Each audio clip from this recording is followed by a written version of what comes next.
been teaching Retro. I'm Dion. I'm Reagan. And in this episode, we're going to discuss how to get all those great old new items nice and clean and looking just right. Really? Yeah, this is about cleaning and making everything look great for your collection.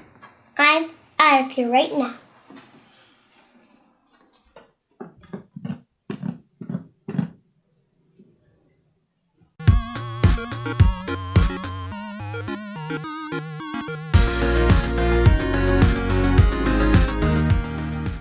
The number one question I get asked when people see my collection for the first time is, where did you find that new item? Or even, how have you kept that thing new for so long? And the answer is, I didn't.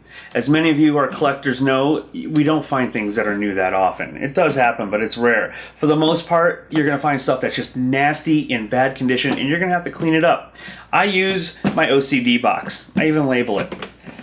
Two things this does is it keeps all my cleaning items in the same spot so I don't have to look for them, and it keeps the wife off my back so I don't have this stuff spread all over the house. The contents, pretty basic. Cotton balls and Q-tips. I even keep the Q-tips in a little crystal light container. The lid is great because once you take it off, you can take your isopropyl alcohol, pour it in there, and have a place for it. Thing about isopropyl, go 91. Don't get the lower end stuff because it's not going to clean as well, and it's not too hard to find this. I get this in my local grocery store, so I know it's not like you're going to have to jump through hoops to get it. Goo Gun. When the alcohol, the water, any other items aren't going to work, this stuff is great. Spray it on there, let it get to, it's going to sit, it's going to kind of get to a gel, almost a jelly consistency, and then you're going to scrape it off with a scraper. I know that seems pretty basic, but this is great. There's a little bump so it can be held well. It's got some curves on it so it can get into where you need to be. And most importantly, it's a softish kind of plastic, meaning that you're not going to scrape these items. Don't use metal. Don't use like the really hard putty knives that you find in the hardware store. Just get a scraper. I mean, I think this thing was under $1, so it's not like it's going to set you back that far anyway. Speaking of Goo Gun and scraping, this comes in really handy when you've got these cassette tapes from, say, Goodwill in my area, where the stickers, I'm not sure where they get these stickers, but they are the nastiest things known to mankind. So your alcohol, your Goo Gun, and your scraper are going to work really well for these really nasty stickers, or whatever substance you're going to find on your items that you might not even know what it is. Magic eraser. I was really skeptical at first when I heard about these things on an infomercial or something, but of course my wife bought them, and now I've stolen hers. They're in my box. This will take Sharpie off of plastic and not leave any marks. So when you've got that controller that little Billy had and he put his initials on it or whatever words he felt like writing, this, by rubbing it on there just a little bit, a few seconds, actually takes it off and makes that controller look like it's brand new straight out of the box. Baking soda. If you've ever bought a piece of electronics and the previous owner has left the batteries still in it, there's a good chance that those things have leaked, especially if it's, old vintage retro gaming. And it's going to put the contacts green, white. It's this heavy, gross material. And a lot of times it's going to mean that while you think it's not a working condition, once you clean those, it probably is. Spread this on there with the Q-tip, get it right down on the contact, get it nice and get a nice little thick coat on there, and then set it aside. Let it sit half hour or so. Come back and clean it up with the alcohol, and if it isn't all off of there, do a second coat. It's not going to hurt it, and once you're done, you're going to be able to play that game, and then the contacts are going to look nice and shiny and new again. I always keep a little box with the X-Acto knife so I don't stab myself reaching my hand in there. Also keep the extra toothbrush with the soft bristles. Both of these things are going to help you to get into tight little spots, give you a nice clean, and sometimes you need the X-Acto blade to cut little items that you're going to find that for some reason ended up in your machines. Screwdriver kit. I picked this little thing up at Harbor Freight for a couple bucks. I know, we have screwdrivers all over the house, but it's nice to have them right here in the box where I can access them quick and easy. I use this for when I get VCRs or the game consoles, anything that you're going to pick up that inside is going to be gross.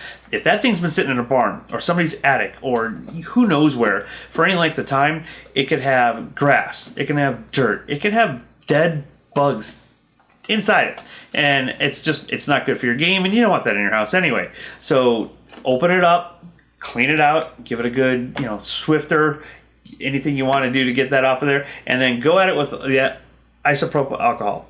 Electronics don't mind this stuff. It actually is good for the contacts to give them a nice clean, and it'll help everything run a little smoother. And once you get all that gook out of there and clean it up, it's going to run cooler as well, so you don't have a problem in case you're trying to overheat something that's older and kill it. On a side note, I ordered a couple of the Nintendo bits. They're very similar to the Torx that come with the kit anyway. A lot of the video game companies, not just Nintendo, put security bits on their equipment, either the console or especially the controllers. Nintendo 64 is notorious for this. To be able to get into those, you're going to want to put the little bits in there, and it opens them right up. It's actually really great. So, I put the bits inside here. Ordered them off of eBay. I think they came from China. Took 3-4 years on the slowest boat known to man. Once they arrive, they work great. I keep them in my kit and always able to do it. Last item that I'm really going to go over is, I hate to say controversy when you're talking about cleaning, but so many people hate on Armor All. I know they say that it degrades the plastic. It eventually makes it so it's going to be brittle and crack and die. I've never actually seen one that this has happened to, and I've been cleaning these stuff with Armor All for a few decades now.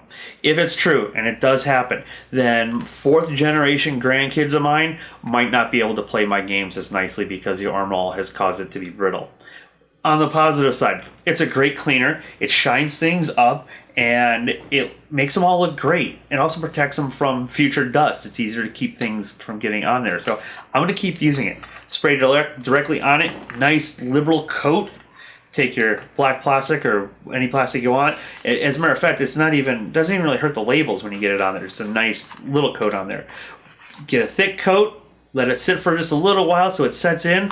Give it a good wipe off, and these things are going to come off looking pretty nice. As a matter of fact, this somewhat dirty one, just from the residue of the rag, is already starting to look a little clean.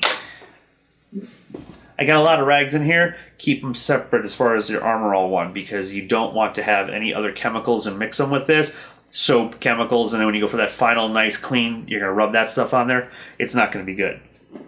So, if you keep this little thing together, you're going to be able to resurrect these old videotapes, VCRs, cassette tapes, whatever your hobby is. If it involves the plastics and the metals, this stuff's all going to work for you.